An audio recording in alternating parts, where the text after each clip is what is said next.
If you're new in town or just new to this whole podcast thing, you're tuning in to Law by Night, the podcast that discusses all things vampiric with no fear of breaching the Masquerade. In this episode, we shall be discussing Numina, the supernatural powers possessed by mortals in the world of darkness. I shall present the different categories, types, and how one may go about practicing and learning said gifts.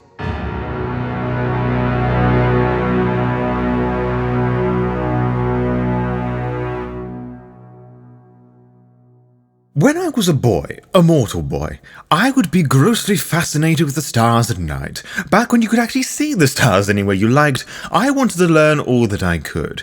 I used to think I was made to love magic, all its wonders to know. Many children shared this excited curiosity for the natural world and still do, so I was hardly special in that regard, but that didn't really bother me. The children would play with their sticks and stones, and I would be quite happy asking questions and learning all about the small world we lived in.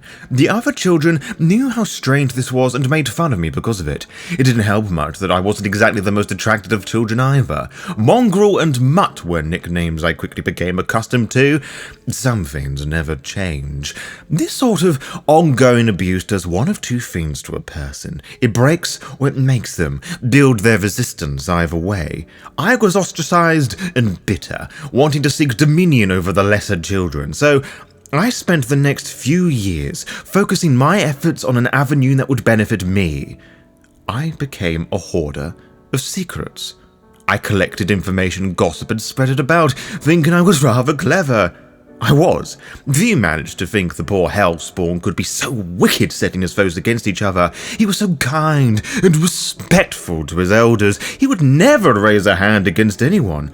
Idiots, the lot of them. I would have throttled them in their sleep if I knew I could get away with it, but like most young fools who grew greedy on the goblet of power, I became drunk on this talent of mine and decided to pick on the wrong person. I won't bore you with the charade, but it did not end well for me, or the madam's livestock either. I was cursed with a millennia's worth of misfortune. Monsters would come and ravage me in the night, stretch my bones, and twist my face into something most wretched.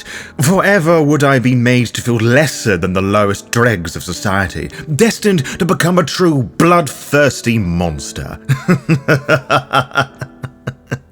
Now, you may laugh at that if you deem it nonsense. I know I did. However, a week to that day, we were told of the arrival of a great flood that would destroy the world, save the selected few. No.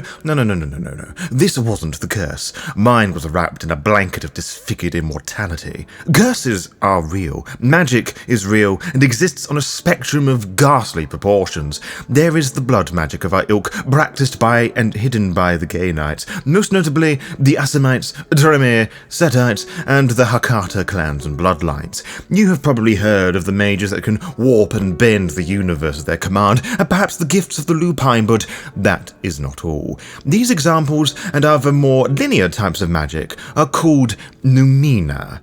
We have touched the ground with it before, but as you reported, some of these Phoenix Institute mortals are practitioners of some form of necromancy. I decided to take it upon myself to better educate you on these magics, especially as I don't think anyone is going to provide a better job than yours truly, Malcolm Ashburn. So let us start again and go straight to the beginning. What is Numina? Well, that depends on who you ask. The ancient Romans believed the world was filled with free-floating supernatural forces, which they called Numina. It is said that they, the Numina, were used by the gods to manipulate, bless, or even curse the mortals, becoming what would be known as the religion of Numa, accredited by an alleged figure of the same name. This Numa became the second king of Rome after Romulus was snatched up to heaven to become the god Quirinius, or however the name's pronounced. Some also state that Quirinius was murdered by the senators. Numa was credited with reforming the ritual calendar of Rome and establishing the priesthoods and the cults of Vesta, goddess of the earth. Alongside here, the other most important Numina-wielding gods was Janus, defender of the threshold. With this in mind, you can probably see how this ties back into our bleak world of darkness. To you and I, Numina is essentially an umbrella term for any supernatural power possessed by mortals. Well, mostly mortals, I should say. I have heard some tales of the odd kindred here and there claiming they have learned some of these paths. Usually it is true faith, but such cases are so rare that I couldn't be concerned about it if I were you. True faith is a topic in of itself and would probably take up a whole week of nights to discuss fully, but for the purposes of this conversation, it is one of the 3 categories of Numina, the other 2 being psychic and sorcery. Now, it would make sense for me to ramble on about each of the different paths for you, but I feel there is a more pressing question at hand. How are Numina practicing individuals different from the more commonplace mage? A few things as it happens. For one, these Numina practicing folks, who I'm just going to call sorcerers now, are not true mages that have awakened to the world of mind-bending gifts. I suspect, to most, such a concept is just mind-boggling, judging by the set of interesting faces that you're pulling. These sorcerers are not interested in the so-called Ascension War of the mages proper, or the various factions they have. Chances are, the mages probably overlooked these sorcerers, or maybe they don't. I don't know or care for that matter, and neither do these sorcerers. If they have any vendettas with the mages, it is on a personal level, targeting individual mages rather than the whole shebang. Sometimes they work as allies with or without hard feelings. Now, the magics of any Numina practicing individual is constrained by reality, simply because it is reality. An Avaconsod may describe the power levels of a sorcerer as a cocky apprentice not prepared for the hardships of an adept mage, but only seeking what is in front of them. A little like you, really, isn't it, neonate? However, this doesn't make them weak by any means. Remember how I mentioned true faith existed within the Numina family tree? With that aside, reality allows the sorcerer to perform magic. Magic that won't have them destroyed by some force called the paradox. In that sense, you could argue that these sorcerers are just as powerful, if not more so, than the better mages. Now, regardless of who has the bigger ego, there are a lot of similarities. Many perform with their magic with some prop like wands, staffs, weapons, or some sort of machine. I was once aware of a budding mage that always had a trusty trowel to hand. Some prefer to use a voice of reciting some sort of spell or draw some sort of symbol, religious or otherwise. One might even feel the need to dance or thrust a body part forward, usually a hand or an arm. You'll find that a lot of inquisitors like making huge song and dances as they attempt to vanquish us in the Holy Lord's light. I say this mockingly, but we both know that this is not a laughing matter. Both spend a lot of time honing their craft, usually seeking guidance to further improve their studies, be it a physical mentor or an assortment of tomes, a process that could take years. This obviously doesn't apply as much as true faith, as one doesn't so much learn it, but feel it deep within their soul, and if one finds themselves in a bit of a pinch, teamwork or performing with haste are both possible, be it with some dangerous prices if either fails. That said, the price of failing the more powerful incarnations tend to be more devastating. As a reminder, the main differences is the limitations of the sorcerer. Numina of all forms is a slow and subtle magic. It does not allow one to move mountains or bend the fabrics of time. The really powerful shit is the purview of the true mages, and they pay the paradoxical price for such power. One cannot combine paths either. Well, I suppose we might as well start with the most traditional of the Numina branches, which is sorcery. Now, you may hear it as linear magic, or more dismissively as hedge magic or hedge wizardry. It is perhaps the easiest for you to wrap your head around, for it is the most similar to blood sorcery of various clans and bloodlines. As such, it is the most common. Unlike true faith and psychic abilities, sorcery is not an innate ability and has to be learned. It is always a deliberate choice to study sorcery. Now, for a my experience, most mages are wise enough to learn some counter magic to try and repel incoming magical spells and attacks. Some pursue alchemy, which focuses on the transmutation of elements via the creation of potions and similar concoctions. With the right ingredients, one can burn out the innate power of an item, strengthen them, and stimulate the physical traits of more powerful things, most notably the physical fortitude of werewolves and vampires. It is also possible for the most skilled to create effects that are akin to our disciplines. Conjuration, however, is a bit more difficult to use. One may summon fiends from nowhere, but one cannot choose the item or animal on a whim and cannot use them for combat. Preparation is needed, and I am sure one can imagine the disasters that would follow if the wrong object is summoned or the right object at the wrong place. Another path that is focused on luck, I suppose, is the path of Diviniation, which is about telling one's future. A path that is focusing on speed is the aptly named Conveyance, which is all about moving quickly, not physically like you and I might with the aid of celerity, but on an object that becomes a vehicle. Now you know where the witch's broomstick idea comes from. As with conjuration, some serious prep work is required. An old trope perhaps, but not as old as the art of cursing, which I think you know all about. It doesn't create, but just nudges the victim into the fates of bad will, or shoves if you are a well-versed curser, or hexer, whichever pronoun you prefer. What you may not know is that cursing can focus the will of a group into a force more potent than anything a singular sorcerer can conjure. I suppose the inverse of this would be fascination, which is the hedge magic of charming an individual or individuals, kinda like the poor person's presence. To that end, shadows is like the less obtenebration, while shape-shifting can be far more versatile than any virtuoso or protean. I have heard some scholars classify shadow as a psychic Numina, but you can conduct your own research there. Enchantment is the art of creating minor talismans that often operates a few times under set circumstances. Of course, most perhaps relevant regarding your infiltration within the Phoenix Institute is mortal necromancy, which still has the same immoral problems as the Canaan equivalent, yet much simpler than the many branching paths you know via our dedicated lesson on necromancy. I am also aware of an older, more difficult variant of the mortals dabble in, and that is ephemera, or ephemera, whatever you want to call it.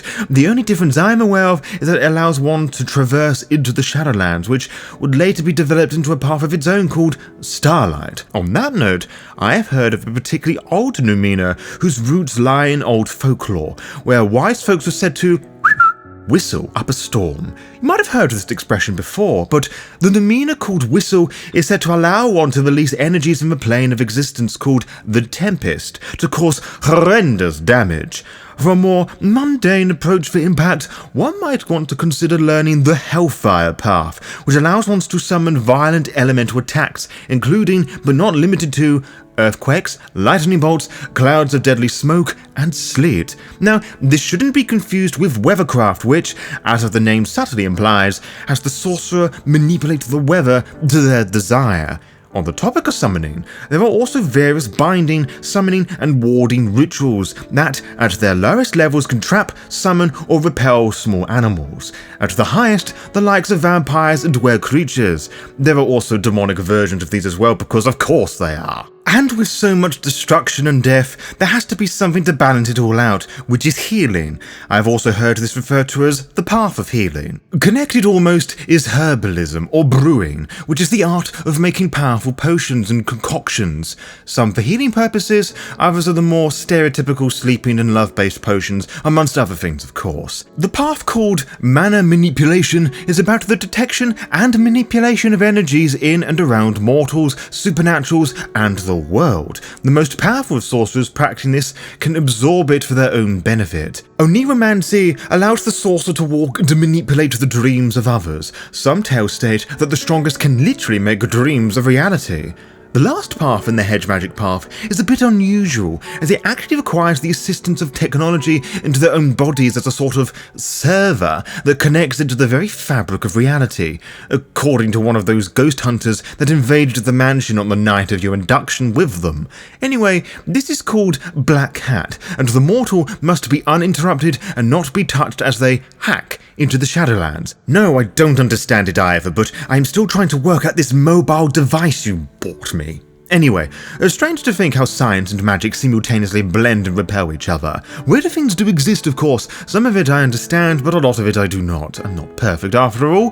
The existence of espers, the practitioners of psychic powers, are some of these. For the most part, they exist as part of the individual, whether they were born with some deeper awareness of their capabilities or the result of some experiment. They perform their magic through the sheer concentration alone and a lot of willpower, rather than tools, wands, and the like. Z powers can be taught, but it requires a lot of mental concentration, something a lot of mortals do not have the patience for. Teamwork is available via the power of synergy. I am told it is an incredibly rare talent that allows a psychic to link themselves to other psychics to form a gestalt entity that combines several other powers.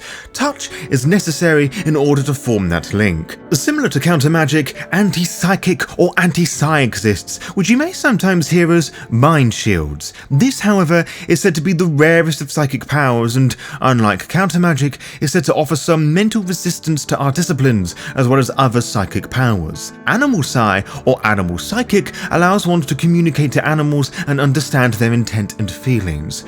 Whilst you may think this is just telepathy, which does exist here, animal psi is not direct mind-to-mind contact. The esper or psychic must communicate with body language and animal noises. Whether the animal chooses to talk back is down to the creature in question. How telepathy differs is it allows one to dominate another's mind. You probably know that this is the mind-reading gift, but some telepaths can sense emotions, others can send thoughts, ideas, and emotions to another, while some can send a mental voice or control the target like a puppet. Cyberkinesis, however, allows one to control electronic machinery with their mind, which you could argue make it some sort of telekinesis, which does exist and is occasionally referred to as psychokinesis. But the psychokinesis is rather limited, as it doesn't allow one to read data. In order for one to do that, one must perform something known as cyberpathy. Machines, like all material things, have essences of emotion and energy attached to them, usually left by mortals and vampires. Psychometry allows one to, through touch, learn something about an object and the people that interacted with it in the past. The stronger the emotional resonance, the easier it is to read said object. Some can perform a power that is known as Astral Projection. Here, the psychic can split their spirit from their body and roam the astral realm in order to interact with spirits or ghosts, but the name ultimately doesn't matter. They cannot affect the real world in this state, but they can still use psychic powers, assuming they know more. Obviously, this requires more concentration and is thus more difficult to achieve. Whilst that power focuses the psychic outwards, biocontrol focuses inwards, allowing them to command their own bodies, such as accelerating the healing process via meditation, entering trances to hold their breath, and even commanding their own heartbeat to stop it if necessary, directly regulating their immune system and contort their body into unnatural positions. On a similar note, clairvoyance allows one to cast out their senses while still maintaining their consciousness inside their body. The more familiar the psychic is with the location of the person that is observed, the easier it becomes. They do not travel as one might with astral projection, this is more perceiving. Channeling or necropsy allows the psychic to communicate with ghosts and to potentially travel in the Shadowlands. Yes, I know this was covered earlier on, but this is a totally different appliance, so to speak. Some can take a few steps further, be it in a weirdly different direction, with something known as Ectoplasmic Generation, by summoning, creating, manipulating, and even giving life to the supposed plasm that exists in the Shadowlands. I understand you learned a little about plasm with that Frederick fellow in the Phoenix Institute. Hypnosis is possible for some psychics, which is a slower and weaker version than our usage of dominate. Keeping with the knockoff discipline vibe for just a moment, psychic invisibility also exists, which allows one to convince the minds of others that they are not there, forcing them to notice something else, or rather, ignore the psychic in question. In a way, this makes this form of hypnosis. Some psychics possess psychic healing, which allows one to heal with the power of their mind. They are a rare breed of psychic, one that some consider a blessing and a curse. On the flip side is psychic vampirism, which has the psychic leech emotion and, in some cases, even the life force from a target for their own use. The resulting experience is one of exhilarating euphoria that can quickly make the psychic dependent on such a rush, which is always worrying. One of the rare psychic powers, according to my studies, is precognition, which is the supernatural talent of seeing into the future. Teleportation exists, unfortunately, allowing one to carry themselves and a small array of inanimate objects with them. A more official and perhaps odd-sounding term for this is psychoportation, which is not so easier to work out perhaps. This does not apply to pyrokinesis, which allows one to start fires with their mind. They have no control or immunity against the summoned fire once it leaves the vicinity, and thus have to take great care for not getting burnt themselves in their own personal hellfire. And that, I think, is a good enough place to go over true faith, at least in brief, without getting into some deep philosophical debate. You know it as the power held by the truly devout that can channel their faith to repel the supernatural. It is mostly associated with the Christian church, for they are the ones so keen to washing out all those that challenge in the name of their God, but most men and women of the cloth are not devoted enough to command true faith. Listen to it again. True faith. True faith. True faith means believing in something that cannot be measured and cannot be seen. It is believing in something bigger than a single person or life. It is rebellion against the dark and seeking out the light. It precludes knowledge, meaning by its very definition, true faith is blind. It is not always bound by religion, but faith, and that faith is often tested. Now, can one's faith and belief in Judaism stand against the darkness, or is your belief in true love greater than yourself? It is one thing to say it, but it is truly something else to feel it. There is much more I could say on all of this, like the Physic paths that operate in similar veins of some of the Hedge magic paths, or provide a commentary on the existence of psychics, but I am smart enough to know when enough is enough and let you go make your own decisions through your own research. Shamans, sorcerers, magicians, witches, miracle workers, whatever you wish to call them. They are all magic users who, unlike their true mage counterparts, walk their own personal paths, free and detached from these so-called traditions. Reality to them is a temperament lover, that weird ex of yours whose wonderful gifts of forgiveness bring wonderful wisdom and common sense. To appreciate the arts means you love to learn, and that, my child, is a feeling that I know all too well. To be kept updated, follow the Law by Night VTM Twitter and Instagram pages to find out when we upload each episode. You can also find out by subscribing to the YouTube channel and clicking on the little bell, as you'll be immediately notified when the latest episode is live. Until next time, farewell.